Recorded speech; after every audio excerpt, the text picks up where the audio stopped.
Oh my. Okay. Third time we're going to try to get this video done. That's why I like doing these in the really early morning. They're just the very few, if any, distractions. Hi, everybody. The well message of the kingdom. We're going to talk about managing thoughts. Wow. Thoughts are the weaponry of the dark force that is against the light people, the light children. There's two teams on the field, folks, light and dark. That's it. That's just how it is.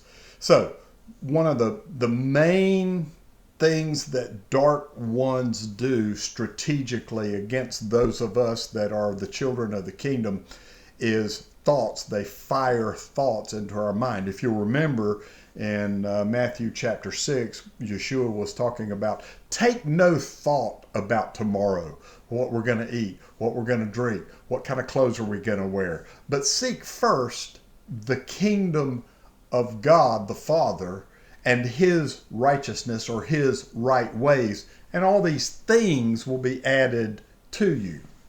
Take no thought. Remember that. So we're talking about managing thoughts. So I have come to understand that thoughts come from two places, maybe more, but two places for sure. My own thoughts, I can think things myself. I can generate thoughts and I can ponder them and I can believe them and I can, just do a lot of things with my own thoughts. But I've also noticed over the past several years that thoughts also are fired into our soul realm from outside. Let's say my soul is like a bubble. Let's say it has borders. Well, outside, the military force that is assigned to stop us, to cause us to misstep, to cause us to choose wrongly, to cause us to do whatever they want us to do, the dark team, the dark force that is against us, the little children of the kingdom, anything that they can try to get into our mind to keep us from being well. Anything that they can do, that's a win for them. Now, in the end, we know who wins. But we're talking about managing thoughts. So, soul realm, like a bubble, imagine that. Thoughts are fired in from outside our soul realm, from darkness into our soul to see if we'll take the thought. Now, if we take the thought and we kind of start looking at the thought, it's like it's a fire-tipped arrow. Get that thought in your mind. A fire-tipped arrow fired into your soul.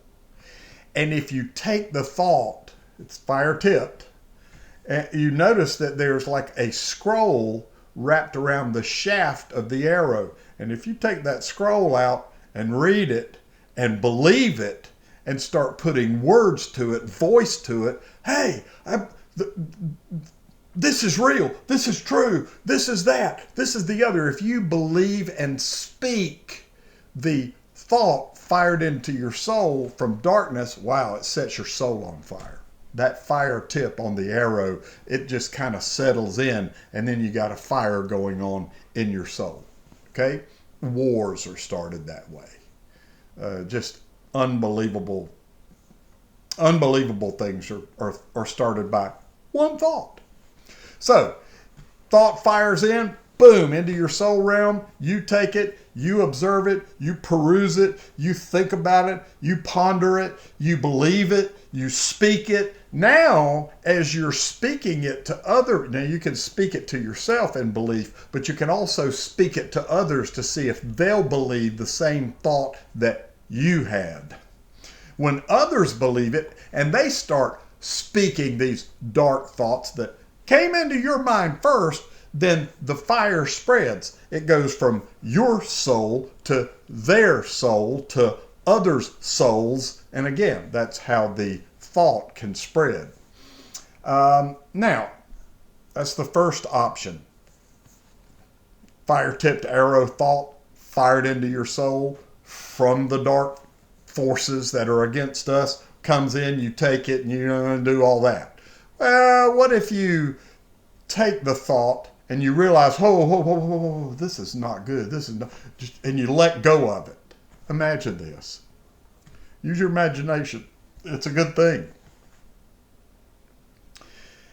You take the thought, you realize quickly, or maybe not so quickly, but you realize that this is not a good thought. I need to let go of this thought. See, these thoughts have propellant.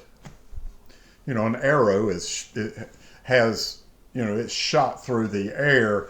These thoughts are, I don't know how they're propelled, but some type of invisible force enables them to get into our mind. And then if you take a thought fired from darkness and you realize it's not what you want to hold on to, you don't want to read that little information, you don't want to study it, you don't want anything to do with it, you can just let it go, and it goes and it propels itself outside your soul, and it extinguishes itself in darkness on the other side.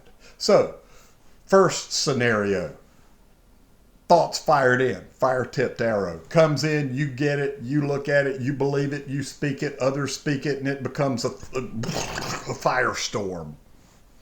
Second situation, it comes in, you take it, you realize, well, I don't want this. You let it go, it's gone out of your soul. No harm, no foul. Third is what Yeshua said. Take no thought about stuff that you think you're going to need tomorrow or in the future. Seek first Big Daddy's kingdom and his right ways. And all the stuff kind of takes care of itself. So, third scenario. Thought comes in, immediately you go, oh, no, no. I am one that wants to be and stay well. I'm not even going to glance at that thought. I'm not even going to touch that thought. It's going to come in. I'm going to go, nope. And it's just going to propel itself outside my soul, extinguish itself in the darkness from whence it came. And here they go back to their strategy table. Oh, man. Those thoughts used to always work on him. They used to always work on her. Now they're not working anymore. What can we do? And believe me, that's what they do. It's a military operation against us. They go back and strategize, and they try to figure out, okay, what can we do? Well, I remember something 18 years ago that used to work. I mean, she hasn't kind of been in that. Let's try some. Take some old stuff and throw it at them. See how they respond to that. So they strategize, and even like this, if nothing they're doing is working, if they can't think of anything, higher ranking officers will come into that strategic little group and say, hey, you guys, all right, we got it. What's the deal with this guy? What's the deal with this woman? Nothing's working. Why isn't anything working? You guys are not, and they fuss, fight, and complain because that's what they do, the dark side. I just can't imagine these little meetings where the little privates and the corporal and the sergeant, nothing's working with you anymore. I mean, it's not working. So they don't know what to do. And you're doing some damage to the kingdom of darkness, and some higher up, some captains and majors and full bird colonels are getting word that, hey, this person is doing some damage to us. What are your people doing? And then that higher ranking dark one of the dark military force that's against us will send some different devils into the table to try to elevate the attack on the person through their thoughts. I thought that was interesting, so I thought I'd share it. It's a little teeny tiny a little teeny tiny grain of sand of the well message of the kingdom. The well message of the kingdom. I mean, it starts at the very first letter of Genesis. The well message of the kingdom is so huge. Wow. It's the message of the kingdom, Big Daddy's kingdom, that makes all things well. I like for things in my life to be well. I don't like it when I take thoughts and I start looking at them and start believing them and start saying things. I don't like those times. I like it when I have the mental wherewithal to go, nope, nope, nope, nope, nope, nope, see you bye. So, hope that helped you. Love you guys. See you soon.